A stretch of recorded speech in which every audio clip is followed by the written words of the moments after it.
खबरों में आगे बढ़ेंगे, एक और अहम खबर आपको बता दें, आज संभल जामा मस्जिद के लिए काफी अहम दिन है। संभल जामा मस्जिद सर्वे पर आज दरअसल फैसला आना है। सर्वे पर इलाहाबाद हाईकोर्ट फैसला सुनाएगा। सर्वे के आदेश पर रोक लगाने की मांग हुई है। 15 मई को हाईकोर्ट ने अपना फैसला सुरक्षित रख लिया था और आज संभल जामा मस्जिद के लिए काफी अहम दिन हो जाता है जब सर्वे को लेकर के आज फैसला आएगा। सर्वे पर इलाहाबाद हाईकोर्ट की तरफ से फैसला आएगा क्योंकि संभल मस्जिद और इसको लेकर के एक लंबे अरसे से विवाद की स्थिति आप देख रहे हैं। और सबसे बड़ी बात है कि वहां जब एएसआई की टीम भी पहुंची थी उस वक्त भी कैसा गतिरोध हुआ ये पूरे देश ने देखा। लेकिन वहां पर अब सर्वे को लेकर के कोर्ट का क्या फैसला होता है वो देखना अहम होगा। दरअसल वहां पर जो हिंदू पक्ष के लोग हैं वो इसे हरिहर मंदिर बताते हैं और इसी को लेकर के लगातार मांग की जा रही थी कि सर्वे वहां पर हो और इसी को लेकर के जानकारी ये सामने आ रही है कि आज कोर्ट में फैसला आएगा। तो संभल की शाही जामा मस्जिद के अस्तित्व पर दरअसल विवाद है। हिंदू पक्ष इसको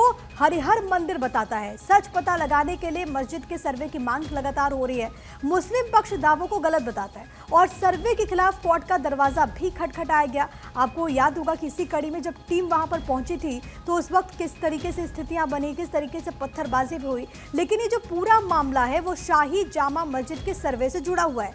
सर्वे को मस्जिद कमेटी ने चुनौती दी। मस्जिद कमेटी की सिविल रिवीजन याचिका 13 मई 2025 को याचिका पर बहस पूरी हो चुकी है और कोर्ट ने बहस के बाद अपने फैसले को सुरक्षित रख लिया था। आज इसी कड़ी में इलाहाबाद हाईकोर्ट से फैसला आना है। हाईकोर्ट तय करेगा संभल की जिला अदालत में केस सुनवाई योग्य है या फिर नहीं।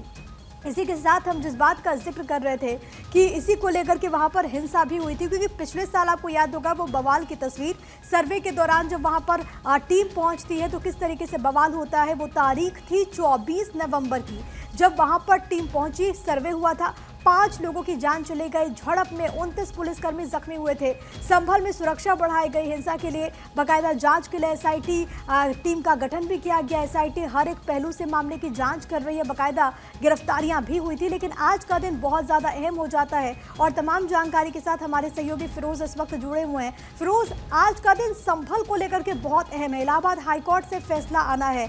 क्या उम्मीद और संभल को लेकर के अभी स्थितियां क्या कुछ बनी हुई हैं?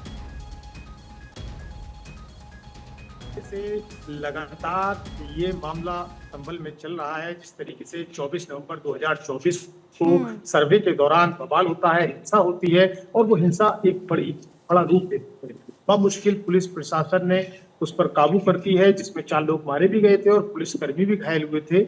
यहाँ तक कि सीओ आदि भी इसमें घायल हुए थे गंभीर रूप से। लेकिन वही बात करते हैं जिस तरीके से सर्वे का आज जो भी फैसला आएगा वो 2 बजे तक इलाहाबाद से जो भी फैसला जारी होगा उसको लेकर संभल के अंदर अलर्ट जारी कर दिया है और संभल की जो शाही जामा मस्जिद है उसके आसपास का इलाका जो है वहां पर पुलिस फोर्स पीएसी तैनात कर दी गई है। लगातार रह रही थी लेकिन फिलहाल पूरी तरीके से पुलिस प्रशासन अलर्ट मोड पर है।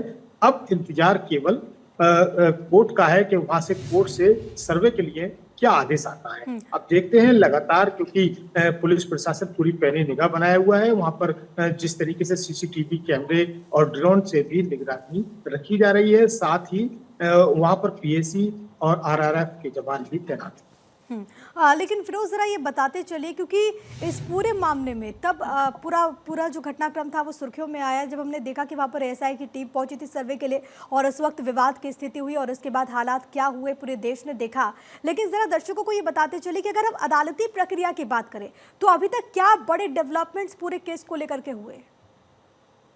जिस तरीके से लगातार, क्योंकि जब सर्वे करने के लिए टीम पहुंचती है, पहले 2 दिन पहले पहुंचती है, फिर 24 नवंबर की सुबह को पहुंचती है, लेकिन अचानक से वहां बवाल हो जाता है। जब बवाल हिंसा भड़क जाती है तब पुलिस प्रशासन ने मुश्किल वहां पर काबू किए हैं और इस पूरे प्रकरण में लगभग 90 के करीब उपद्रवी भी जेल जा चुके हैं। पुलिस ने इसमें यहाँ बात करते हैं, साथ ही इस तरीके से वहां पर हिंसा भड़कती है, हिंसा भड़काने को लेकर कई ऐसे नाम भी सामने आए। जिस तरीके से मान लीजिए जो दुबई में बैठे जो डी कंपनी का जो दाऊद है, दाऊद गैंग का भी नाम इसमें सामने आया। जिस तरीके से खुफिया एजेंसी और आदि जो एजेंसियां हैं उन्होंने क्लियर करके बताया। लेकिन वही जिस तरीके से साटा जो गैंग है, गैंग का सरगना है वो भी उसका नाम भी सामने आ रहा था। कई ऐसे उपद्रवी, पत्थरबाज और क्रिमिनल ऐसे सामने आए जिनको पुलिस ने जेल भी भेज दिया है। वहीं बात करते हैं जिस तरीके से, क्योंकि